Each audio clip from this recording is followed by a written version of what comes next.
Comment faire pour redonner au château de Versailles tout son faste et pour le faire redécouvrir aux touristes tel qu'il était au temps de la splendeur du roi Soleil? Une vaste opération de rénovation est en cours. Récemment, l'un des plus beaux plafonds de Versailles a été totalement rénové. Le chantier a mobilisé une quinzaine de restaurateurs pendant 2 ans. Nathalie Ether, Christian Walter. Il y a longtemps vécut un roi qui voulut laisser de son règne et de sa gloire une image éternelle et indestructible. Ainsi naquit Versailles, un palais grandiose que Louis XIV mit 40 ans à faire construire. 3 siècles plus tard, ils sont 3 millions de visiteurs à franchir chaque année les portes du château. Un musée colossal qu'il faut sans cesse entretenir. Nous sommes ici au Salon d'Hercule, haut lieu de festivités avant la Révolution. Le plafond, chef-d'œuvre de François Lemoine, vient tout juste d'être restauré. Le résultat est superbe, à la hauteur de 2 années d'efforts. Une peinture qui a 3 siècles, elle vieillit, donc les couleurs, certaines pâlissent légèrement, d'autres foncent.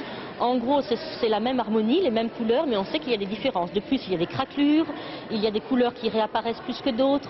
Donc, il faut compter avec ce qu'on appelle la patine et le changement des couleurs avec le temps. Au total, 13 restaurateurs ont œuvré sur ce chantier de près de 500 mètres carrés à 15 mètres au-dessus du sol.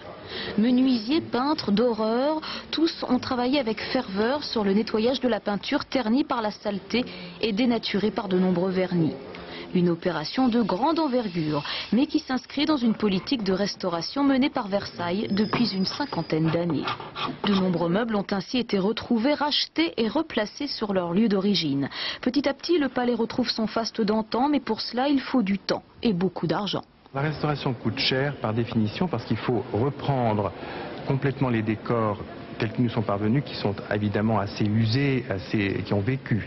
Donc il faut qu'on fasse des études préalables qui montrent l'état exact des décors, et puis après, il faut qu'on finisse cette restauration qui se monte toujours à plusieurs millions selon les pièces. Heureusement, le mécénat est là, et c'est en général à 50% que l'État et lui se partagent l'addition. Une aide providentielle qui permet autant à Versailles de s'embellir qu'à certaines entreprises d'améliorer leur image de marque. Prochain grand projet, la restauration de la célèbre Galerie des Glaces, dont la longueur, 73 mètres, laisse présager un chantier très coûteux. On parle de 70 millions de francs. Pour l'heure, le généreux donateur n'a pas encore été trouvé.